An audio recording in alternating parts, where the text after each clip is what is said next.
আসসালামু আলাইকুম। আজকে জৈব যৌগের হাকেল তত্ত্ব নিয়ে আলোচনা করব। হাকেল তত্ত্ব বা নীতিটি কি? এই নীতি অনুসারে বেনজিন একটি অ্যারোমেটিক যৌগ ব্যাখ্যা করো।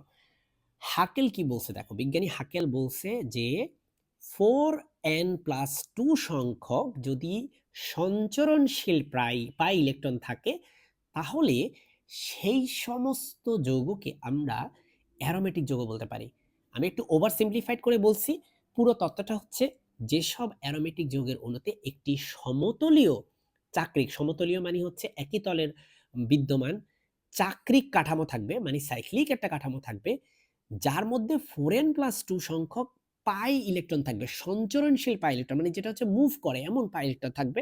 তা আমরা জানি যে যে সমযোজী যৌগের ক্ষেত্রে সেটা দুই ধরনের বন্ধন হতে পারে, একটা হচ্ছে সিগমা, একটা হচ্ছে পাই। সিগমা বন্ধনটা স্ট্রং হয় কম্পারেটিভলি, পাই বন্ধনটা হচ্ছে উইক হয়। সো হাকেল বলল যদি 4n+2 সংখ্যক পাই ইলেকট্রন থাকে তাহলে সেই যৌগটা হয়ে যায় অ্যারোমেটিক যৌগ। সো n এর মান এখানে হচ্ছে 0 1 2 3 এরকম ইন্টিগ্রাল নাম্বারগুলা এগুলা হতে পারে, এগুলা অ্যাকসেপ্টেবল, কিন্তু n এর মান হাফ হতে পারে না, 3/2 হতে পারে না। ঠিক আছে?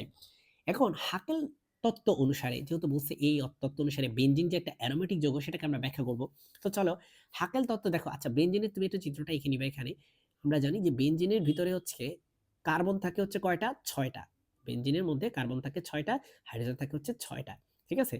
আর বেনজিনের মধ্যে হচ্ছে আমরা যদি একটু ছবি আঁকি তাহলে আরেক এভাবে যেমন আঁকা যায় বেনজিনকে কিন্তু আরো অনেকভাবে আঁকা যায়, তাই না? বেনজিন কি শুধু একভাবে আঁকা যায়? একের বেশি ভাবে আঁকা যায়। তুমি চাইলে এখানে একটা ডাবল বন্ড দিতে পারো, এখানে একটা ডাবল বন্ড দিতে পারো, এখানে একটা ডাবল বন্ড দিতে পারো। এভাবে আঁকা যায়। সো এখানে তুমি দেখো এই যে এখানে পাই ইলেকট্রন আছে, এখানে পাই ইলেকট্রন আছে, এখানে পাই ইলেকট্রন আছে। আবার বেনজিনকে চাইলে তুমি আর অন্যভাবে আঁকতে পারো। যেমন তুমি এইভাবে আঁকতে পারো বেনজিনকে। এখানে দিতে পারো পাই ইলেকট্রন, এখানে দিতে পারো, এখানে দিতে পারো। সো বেনজিনকে চাইলে এভাবে আঁকা যায়, এভাবে আঁকা যায়। আর এভাবে দিয়ে বোঝাই যেহেতু পাই ইলেকট্রনটা এখন এখানে আসছে, একটু পরে এটা এখানে চলে যাবে, এটা এখানে চলে আসবে, আর এটা এখানে চলে যাবে, মানে এরকম হয়ে যাবে দেখতে। আবার এটা দেখতে একটু পরে এরকম হয়ে যাবে। যেহেতু সবসময় এরা মুভ করতেই থাকে সেজন্য আমরা গোল্লা দিয়ে বোঝাই যে যে হচ্ছে আমাদের পাই ইলেকট্রন গুলো সবসময় মুভিং এখানে, হ্যাঁ, স্থির নাই। অ্যারোমেটিক যৌগসমূহ ৫, ৬, ৭ সদস্য বিশিষ্ট চাক্রিক যৌগ। এদের গঠন হচ্ছে সমতলীয়, প্রথম কথা। তারপর হচ্ছে এদের মধ্যে বিশেষ এক ধরনের অসম্পৃক্ততা বিদ্যমান, এরা চাক্রিক কনজুগেটেড পলিইন। এরপর হচ্ছে এরা অধিকতর সুস্থিত, এদের দহন তাপ ও হাইড্রোজেনেশন তাপ নিম্ন, এদের রেজোন্যান্স শক্তি বেশি। তারপরে আহ, মানে নিম্নোক্ত নীতি অনুসারে বেনজিন যে একটা অ্যারোমেটিক যৌগ সেটা নিয়ে আলোচনা হচ্ছে আসলে। তো এখানে এরা ইলেকট্রন আকর্ষণ সংযোজনের পরিবর্তে, আচ্ছা এরা ওরা ওরা এখানে যা যা লিখছে এখানকার বেশিরভাগই প্রশ্ন বেশিরভাগই আসলে অপ্রয়োজনীয় আমার মতে। মূলত যে জিনিসটা দরকার ছিল সেটা হচ্ছে হাকেলের নীতি অনুসারে দেখো 4n+2। সো আমরা জানি যে বেনজিনের মধ্যে এখানে তোমার পাই ইলেকট্রন কয়টা আছে, যেমন এখানে আছে তোমার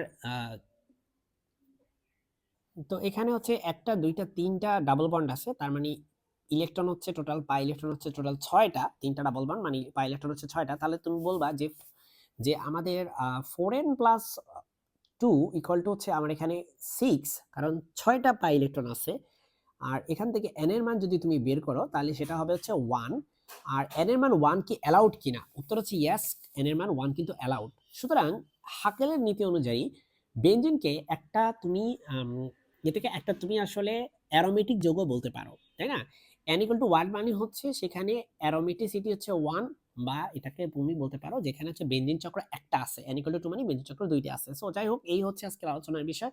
আম আশা করি বুঝতে পারছো। আসসালামু আলাইকুম।